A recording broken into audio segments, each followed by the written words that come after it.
What's up, you guys? Welcome back into iHeartRadio's official wrestling podcast, the Battleground Podcast. Of course, you can find this wherever you listen to podcasts, including the free iHeartRadio app. And of course, if you'd like to watch it, it's available on YouTube. You just search Battleground Podcasts. And well, today we have a special guest on the show. This is his second time? I think this third. No, yeah, the second time he's been on the show. And we're big fans of him on the show. I mean, Eli even has him as his lock screen on his phone. Yeah. That Eddie just kind of. Yeah. And like, what is happening? And Eddie, I didn't know if you knew, I actually have pneumonia right now. I was in the ER 24 hours ago. And so I made this talk because of how much I like your body of work. So wow. Don't get sick on my accord. Like hopefully you got some orange juice or whatever, something to make you feel better. I don't know. Sprite and vodka. There you go. But as you can tell, we have Eddie Kingston on the show, and I swear we did not plan this. I knew that Eli was going to wear an Eddie Kingston shirt, so I was like, I need to wear an Eddie Kingston shirt too. And that was the first one I put on. Bust out my Eddie Kingston shirt because I can't just let Eli have all the fun with all the T-shirts here, man. I put that one on. Thank you guys for the support. I don't know why you do, but thank you. This is the time where we get to mark out. We're not radio guys now. We're fans, so we can mark out with Eddie Kingston on the show. I love that term because I tell everybody the term mark. I tell everybody that term is so passé to me because the biggest marks are the guys in the business. We decided to make a living out of it. Right. So to me, if you're gonna disrespect a fan, don't call him a mark, call him a stand or something. I don't know. Right. That's what I call most of the wrestlers anyway. They're stands for themselves anyway. Right. It's like do you not think yes, that's what we love. This is how we break the ice on here, so you know that we're not just a typical professional radio show podcast. We just have fun. But let's kind of, I guess, jump right into it. The Continental Classic well underway, and the wrestling world has been buzzing about it. From a wrestling fan standpoint, and from you being an All Japan fan, what is the significance of creating the Modern American Triple Crown Championship in 2023? For me, it's everything because my heroes, the four pillars, Jun Akiyama, so on and so forth. There's so many guys who've held the form of the Triple Crown in All Japan. And so many guys that I've studied and watched, and guys who I try to put other people onto, and guys I've met, you know what I mean, and got to sit down and talk to them, like Kawada and Akiyama. And Suzuki and Kojima, just so many. Anyway, It just means a lot to me, especially with how I feel about the old All Japan Kings Road style and how that style influenced me and how that style in Memphis wrestling has really influenced my style. And when I was told that we're going to do this and I'm going to put my two belts into the pot, let's say, I couldn't say no. It wasn't me being confident or cocky that, oh yeah, I'll win it. It was just that I can't pass this opportunity up when it was suggested to me. Yeah. I mean, it kind of caught a lot of people off guard. Like, I don't think anyone had this on the kids say on their bingo card for 2023, but it's been incredible. I mean, specifically your first two matches in the tournament, Brody King and Danielson. I mean, insane bouts. Now that there's been some time to look back on those bouts, have you had time to kind of identify maybe how those slipped away from you and they got the wins over you in those? Yeah, real simple. Brody just beat me up.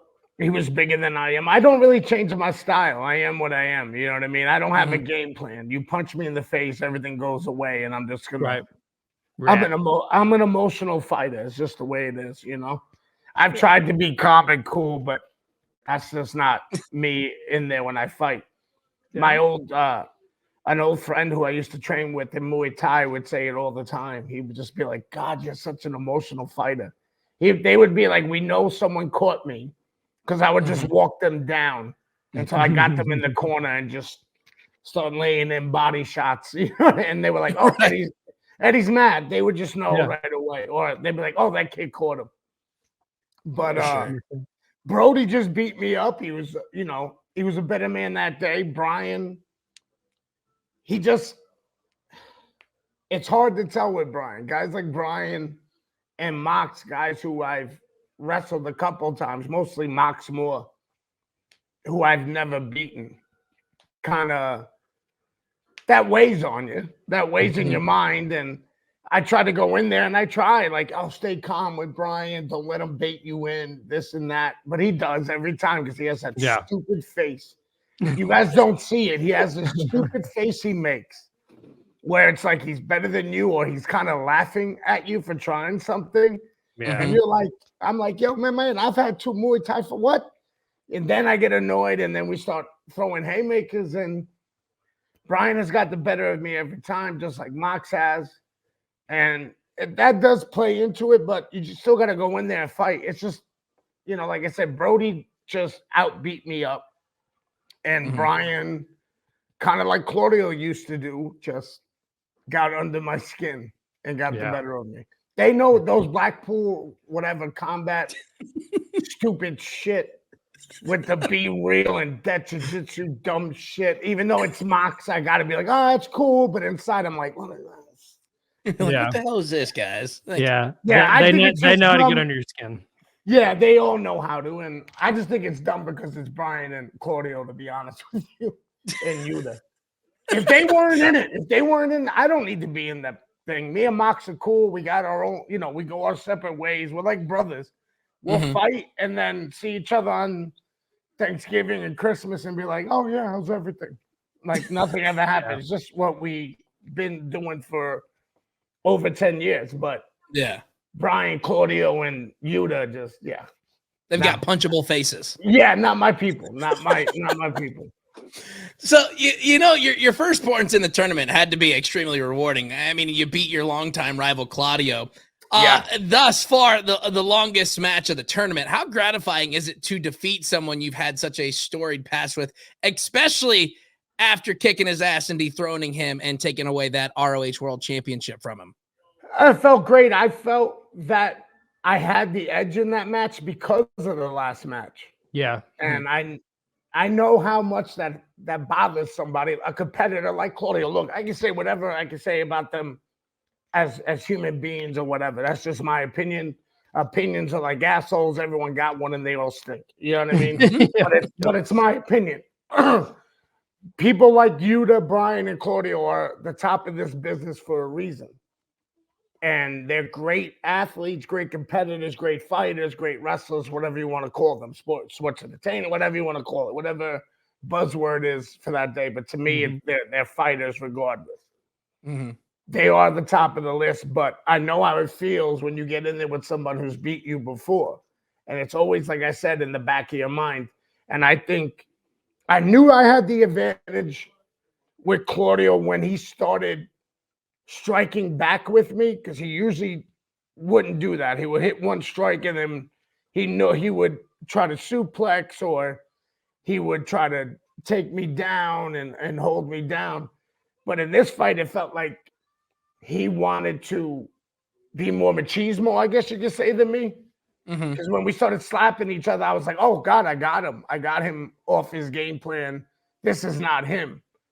You know, and then to be able to reverse what he did to me is just, you know, studying your opponent and everything like that.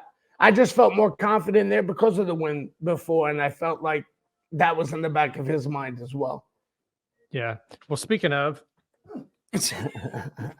Here's a Claudio action figure. No, I'm just kidding. No, there it is. The next time you're somewhere, I'm going to get you to sign that. So yes, sir. Yes, so that title.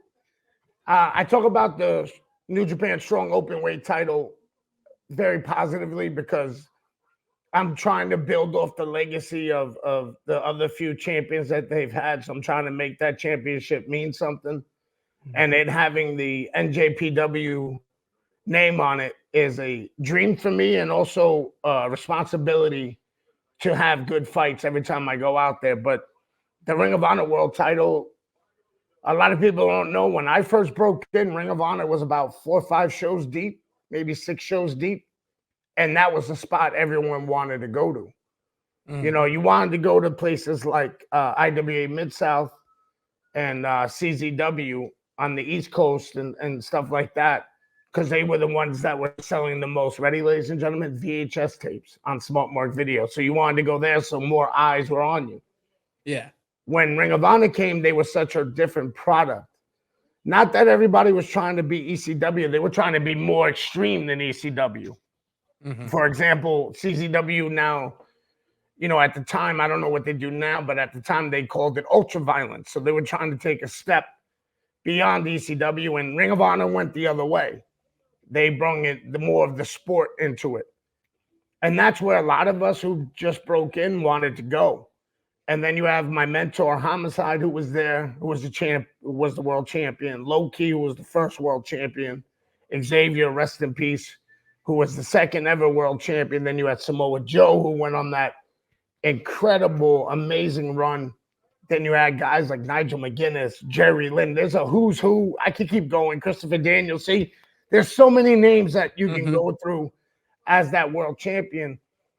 And that's why that title means so much to me, because the legacy is already built into that championship. And now I got to carry it. As for the New Japan Strong Openweight Championship, it's still new.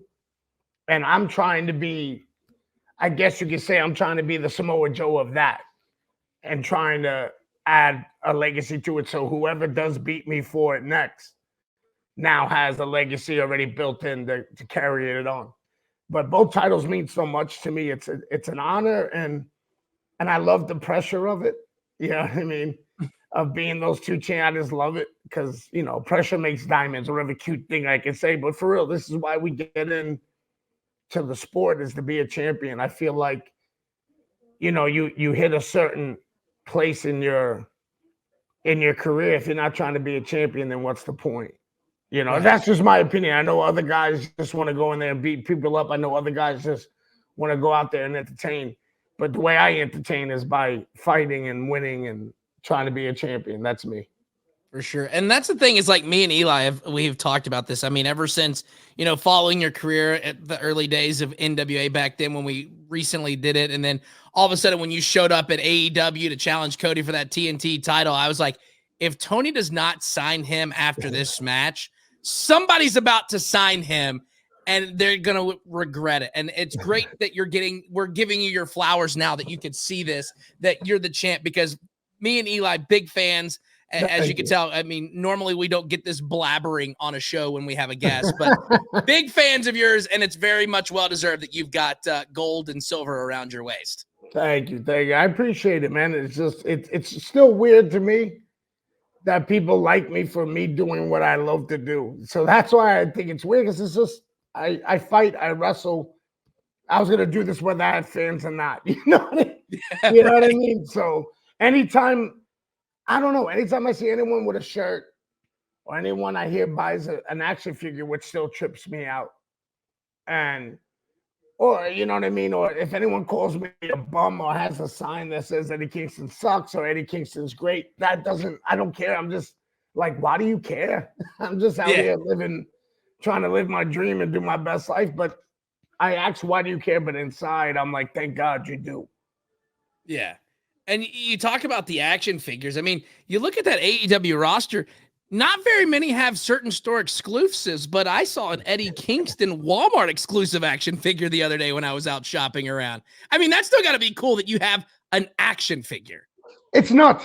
It's cool. It's a trip. It's crazy. I never expected it. You know what I mean? And when people send me pictures, like family members who be like, look what I found. I'm like, what is going on? Yeah. Right. You know what I mean? Or Ortiz has his son one time send me a video going, oh, look what I got. Da-da. You know what I mean? It's just, it's a trip. I never thought it would happen. And it's just part of the job. That's the good, like I don't want to say good part. It's just it's like fulfilling. It's the frosting. It's the frosting on the big cake. Yeah. That is your career. You know what I mean? It's that sweet frosting that you sometimes just want to eat the frosting. Right, for sure. I think Eli, I think you're muted, bud. I was muted. Oh, there you go. I was like, is he like glitching on us? Did he go to the Matrix or something? My internet connection's coming in and out. So anyways. Okay. So does it sound okay right now? Yep. So, okay. So, Danielson about the Continental Classic mentioned he wanted Kenny Omega in the tournament, but that didn't happen, obviously. Who are some people you wish were included in this inaugural run of the tournament? Nobody. I don't care. That's just the God honest truth. I don't really care. I didn't care if Kenny was in it or not. I don't care the reason why. I don't care. There's a lot of deserving people. You know what I mean? Not deserving. Mm-hmm. There's a lot of people who've earned it. And then there's others who haven't yet. I said yet. So let's not get too much heat on me. But earn it and get in. And there's other ones who felt like they earned it and aren't in. I don't make those choices. That's above my pay grade. Right. Yeah. So I don't really care who's in it because I'm in it and I'm trying to win. I'm not, you know what I mean? I'm kind of happy people like Will Hobbs ain't in it because that's a beast. I'm happy Takeshita ain't in it because he beat the shit out of me last time. You know what I mean? I'm still not happy with the guys that are in it now because they're beating me up all the time. So, no, I really don't care. I'll fight whoever it is across from me because, again, like I always tell people, and it's kind of a saying we have in the locker room, not my show. It's not my show. I do what my job is. You know what I mean? If I'm in the tournament, I'm in. If I'm not, then I'm not. I do my job. Right, for sure. And, you know, we put this out there in the universe because we know this is going to happen. But when you become the Triple Crown champion, we're very about putting it out there in the universe.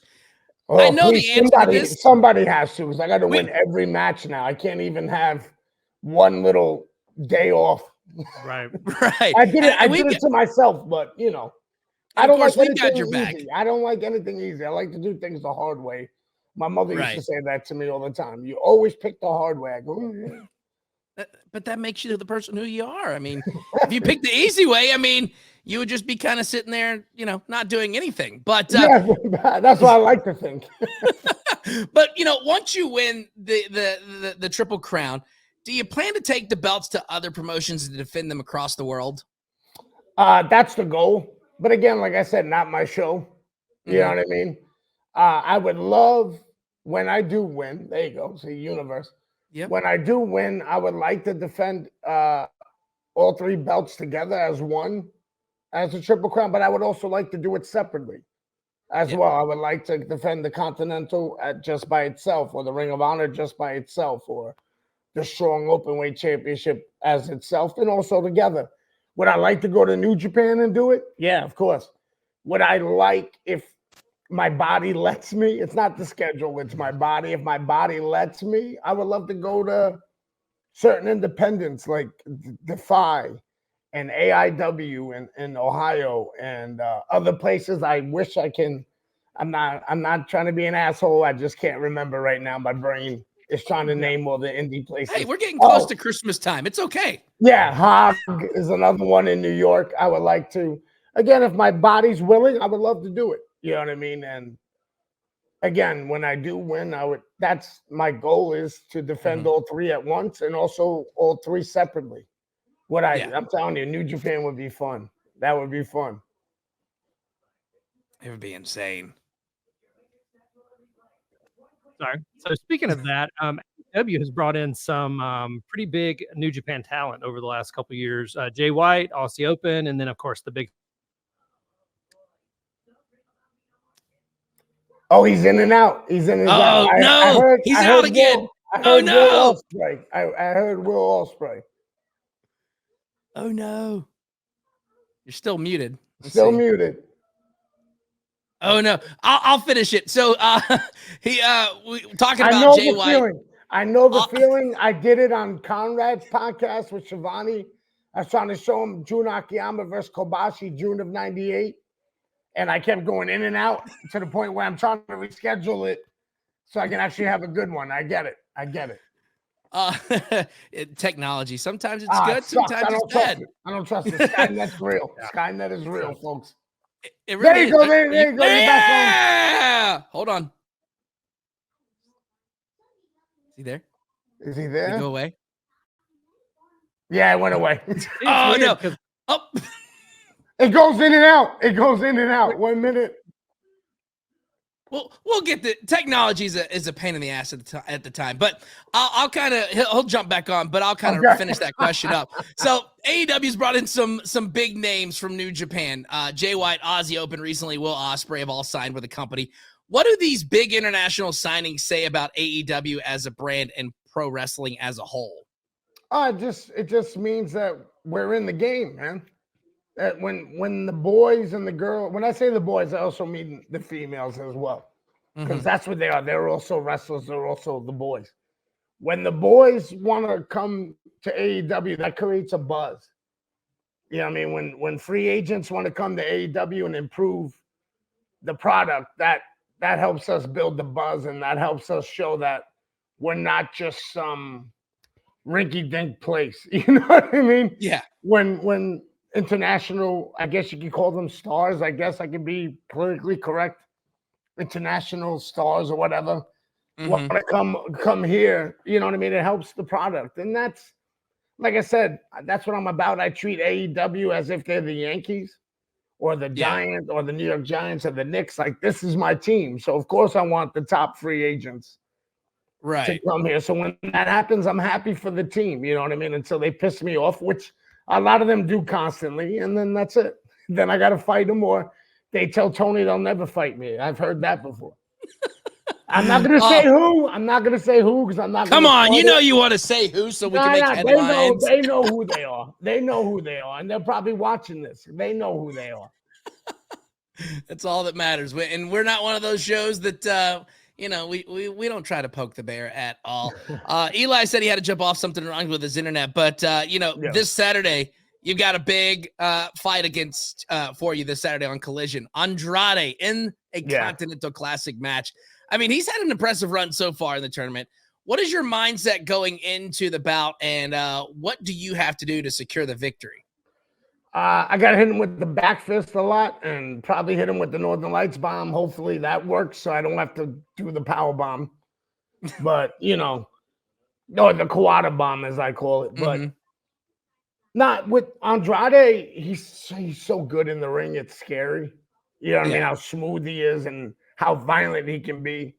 I've been doing nothing but watching tape on him and trying to see where can I spot a weakness, and it's hard to see. I'm not going to tell you what I did see, but it's very hard to see a weakness in that guy's game. But there always is, man, because when I'm known for pushing people to a certain limit, and I like that, because when they think they're going to push me to a limit, and they realize that, oh, I'm still going, even if I'm tired and my jaw's dislocated, or like the one time my orbital bone got crushed, I'm still in there. And I'm still fighting until you knock me out or keep me down for at least 3 seconds. I think that's what surprises people. I remember Bryan saying that as well in the press conference. He said, when you think Eddie Kingston's tired and done, he just pops up.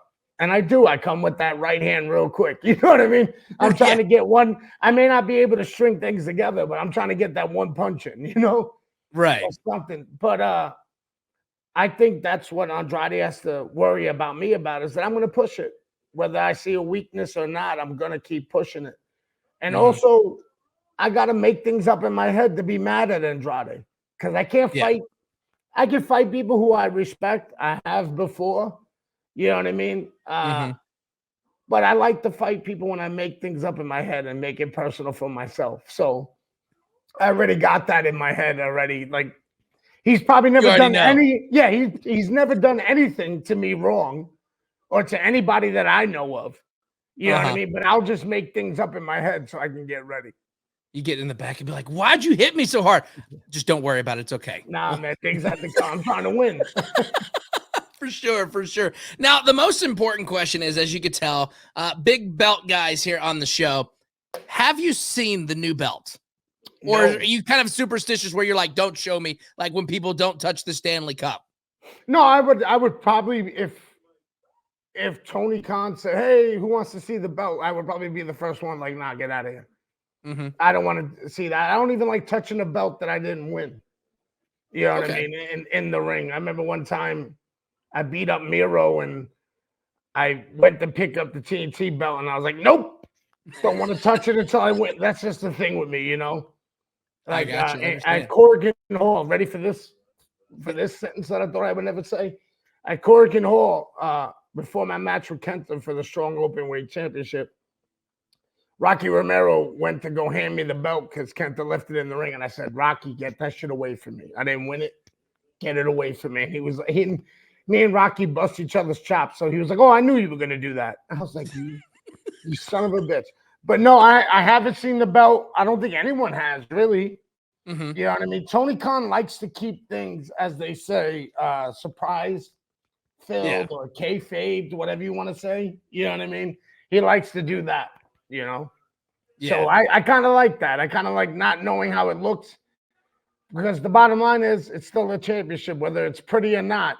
It's still a championship. And I know that Ring of Honor World Championship looks beautiful. And I know that that New Japan strong open weight championship looks gorgeous. So that's all I need to know. So just give you another belt so you can have more weight to carry on with you when you have to get on a flight. So you have to check it's the worst. And then nah, I don't check any bags, man. I won't do it. I went to Japan for a month and I went on with 2 bags, 2 carry-ons. I don't play that. Let me put it under the plane and hope it gets there. I've had too many experiences where your bag's lost, and then you're like, well, I don't have clothes for a couple of days or whatever. What's the address? Where are you staying? My man, we're going to different hotels. They're all over the place. Yeah, I don't know the address, bro. But so no, I carry it on, and it's a little annoying when you get stopped by security. And I already know the questions they're gonna ask. And I'm just like, yep, like Hulk Hogan. Yep, blah, blah, blah. Yep. Yeah, I gotta go. You should always just make up some random excuse next time they ask you that. Be like, do you wrestle? No, I just watch it on TV. Yeah, that's what I should say. Yeah. One guy goes, "Oh, you're a fan, huh?" He goes, "We had a lot of fans." The other, I guess something was going on, like some type of StarCast gimmick, but it wasn't StarCast, but something like that. Yeah. And they were just like, "Oh, you're another fan that loves da-da." And I was like, "Yep." Have a good day. Yep, I gotta go. Bye. You know, I'm A1 on Southwest. I'm gonna get there quick. Well, I know that being the champ and all, you got a very busy schedule, and I just want to say thank you for taking the time out with us to talk with us today. And one last thing before I let you go, are you excited that the Yankees got Juan Soto, and will they win a World Series this year? Here's my thing. I'm excited, but also I'm one of those hard-ass Yankee fans that are like, all right, now, no excuse. No excuse. Yeah. If they don't even make the playoffs this year, we do need a starter and a bullpen on. But if they don't make the playoffs, I'm going to be the first one in front of Yankee Stadium, right off the 4 train that I used to always take back in the day. Right off the 4 train, I'll be the first one screaming, "Fire everybody. Fire everybody," like George would. George would have fired everybody already by now. But that's the thing. You pick up someone as good as Juan Soto, you have to win now. There's no – and then people are going to be like, "Oh, Yankee fans are this and that." Yeah, we are. Yeah, we are, because, you know, I was born in the 80s, so I remember, and raised in the 90s, but I remember the Yankees sucking for years before they won in 96. And now I'm used to them winning. Yeah. So come on. I don't want this. We need to see some rings up there. I'm a Braves fan, so I was hoping that we were going to get Shohei, but as soon as the Dodgers stepped in, I was like, nope, there's no way. Oh, I knew that, because I have a couple friends who are Dodgers fans and really into baseball, and they were just like, look, he's going to come to the Dodgers. He wants to stay out in California. I was like, yeah, that's going to happen. Sense. That and the fact that they showed him an old video that they had Kobe record to get him to come to the Dodgers. I'm like, come on, how do you say no to Kobe? Come on.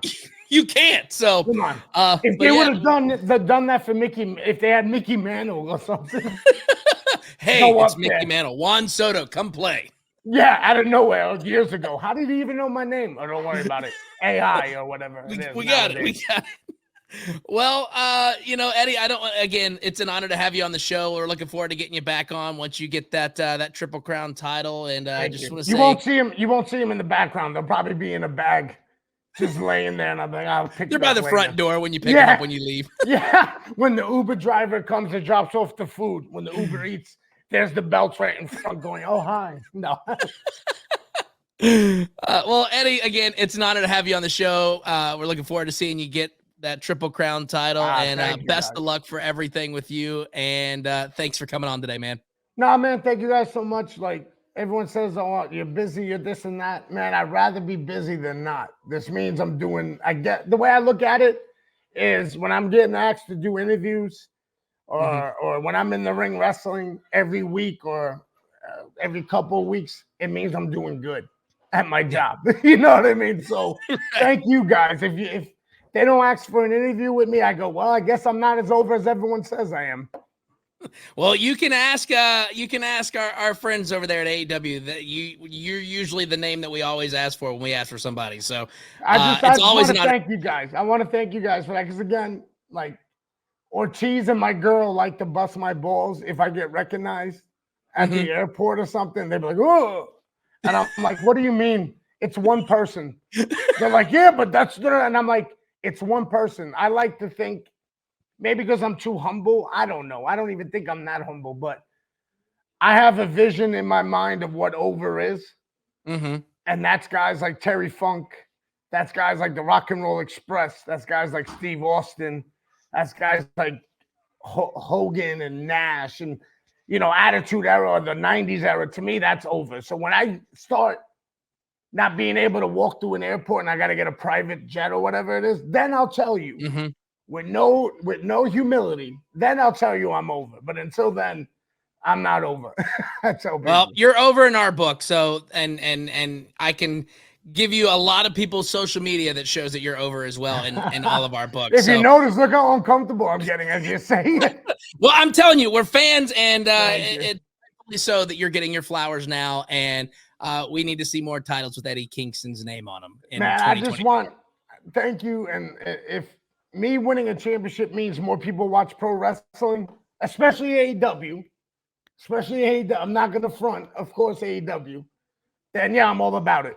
I want pro wrestling because I watch this thing. I'll give a shout out. I'm sorry, I'm talking a lot. I just want to I'm drinking this energy drink at 6:30 because I got to go work out. So I'm already wired up. You're ready to roll. Yeah. I'm going to put over this YouTube channel called Wrestling Bios.